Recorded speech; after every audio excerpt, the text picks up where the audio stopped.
Saya mau tanya dulu nih, Pak Wamen udah ganti HP ya? Gimana? Udah ganti nomor HP? Enggak. Soalnya saya WA nggak masuk terus, hilang namanya dari kontak saya. Mungkin nggak sengaja ke blok gitu. Ini kan banyak yang kita harus diskusikan. Ini Pak Teguh ini udah kawan lama ini. Beliau pernah jadi PJ Gubernur ini, orang lama di Dukcapil. Tapi kita tadi banyak disampaikan teman-teman. Saya mau tunjukkan sedikit aja. Mungkin kita bisa belajar dari sini karena kita selalu terlalu banyak teori-teori dan usulan-usulan proyek. Coba tolong ditayangkan.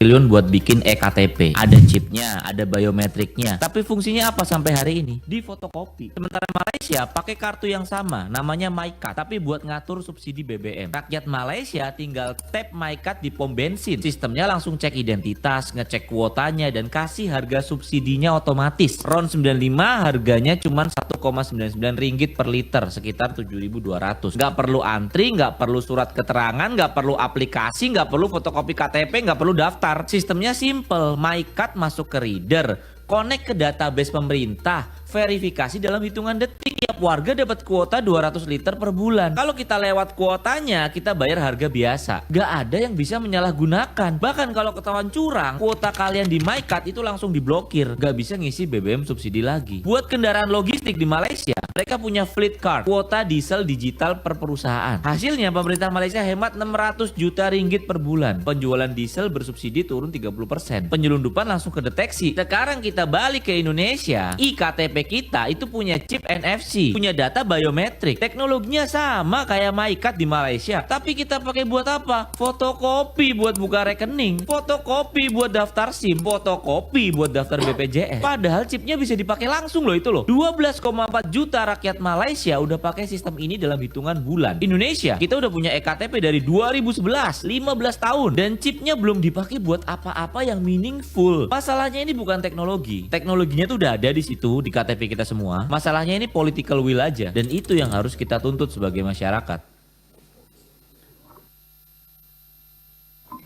Mungkin kita harus merenung sedikit lah. Kapan sih kita belajar? Kita kalau urusan ngambur-ngamburkan uang tuh juara satu, Pak. Untuk data saja, padahal kalau kita pakai single data ya, ID card ini, KTP ini bisa dipakai untuk semua. Ini Pertamina keluar uang bikin data sendiri untuk subsidi, ya, nggak menyelesaikan persoalan itu, banyak persoalan di sana. KPU keluarkan uang untuk data pemilih, triliun-triliun nih semua urusannya ini, ya. Lalu BPJS bikin lagi, Kemensos bikin lagi, semuanya bikin hanya untuk urusan data. Luar biasa ini, pemborosan yang luar biasa kalau menurut saya. Entah kapan kita mau selesaikan. Kita harus bilang kita lebih bodoh dari orang Malaysia kalau urusan ini. Karena nggak pernah kelar. This is nothing personal, Pak ya. Tapi ini persoalan kita. Dan saya kira benar tadi yang disebutkan, ini soal political will. Apakah revisi undang-undang Adminduk ini memang akan membantu kita menyelesaikan, mengintegrasikan data itu keseluruhannya? Atau undang-undang yang sedang dibahas di Balik tentang undang-undang satu data? Karena kelebihan kita di negara ini dalam urusan pemerintahan adalah semua hanya mikir urusannya. Urusannya. Bukan tanggung jawabnya, urusannya. Hanya bagaimana kewenangan itu tetap ada, tapi nggak pernah menyelesaikan masalah. Semua berebut kewenangan, berebut urusan, ujung-ujungnya kickback. Ini yang sering jadi problem. Redundancy terus terjadi. Untuk soal data ini, triliunan kita buang tuh tiap tahun. Tiap tahun. Padahal BRI punya data nasabah misalnya. Dan lain-lain lah. Juga tadi rumitnya kita punya KTP, udah pakai chip, apa-apa urusan harus pakai fotokopi lagi. Ditanya lagi kakak, ditanya lagi surat lahir, ditanya lagi kalau kami ini surat baptis, mampus kita. Lalu buat apa kita udah ada ujungnya? Ketika kita hilang KTP diminta itu semua lagi. Yang menjadi kalau saya Pak, KTP ini hak asasi Pak. Hak asasi ini. Di dapil saya di Kalimantan Utara Pak, ketika terjadi eksodus dan hari ini masih sering terjadi, orang-orang dari luar Kalimantan Utara bekerja di Malaysia secara ilegal, diusir dari sana ketika sudah jatuh gajian atau apa, pulang itu nggak punya uang buat pulang ke kampungnya di NTT sana, Pak, di NTB sana, di Toraja sana.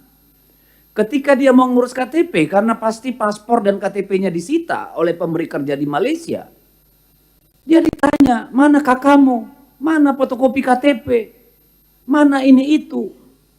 Dia harus pulang ke NTT hanya untuk mengambil fotokopian. Gimana ceritanya?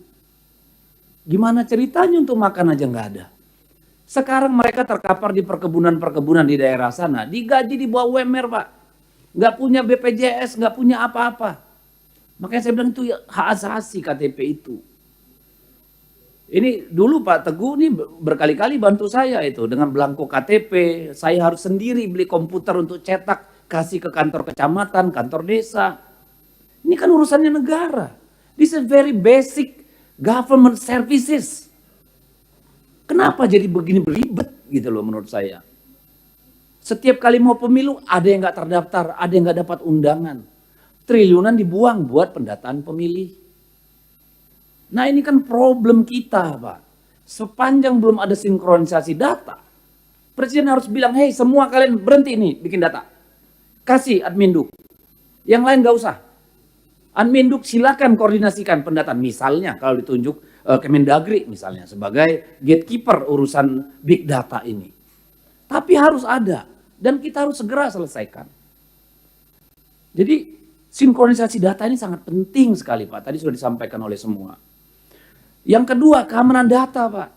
Saya tiap hari di WA nih, saya bukakan akun untuk judul. Saya nggak pernah urusan pegang-pegang begituan.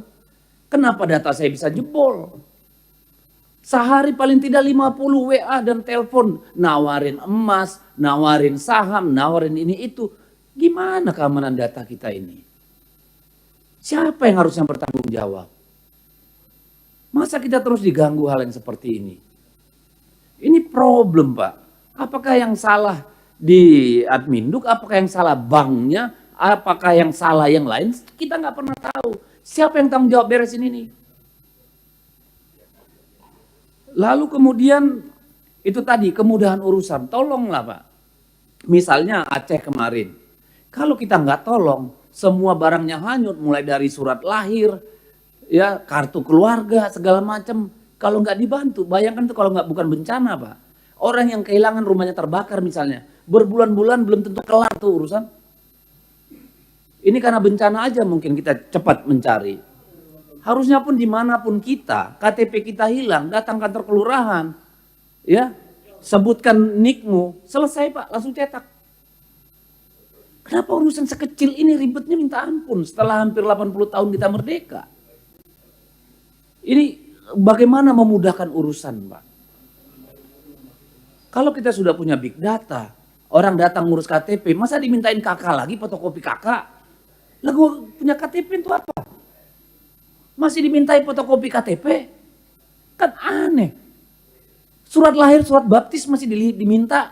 Wah, pusing kita negara kita kayak begini.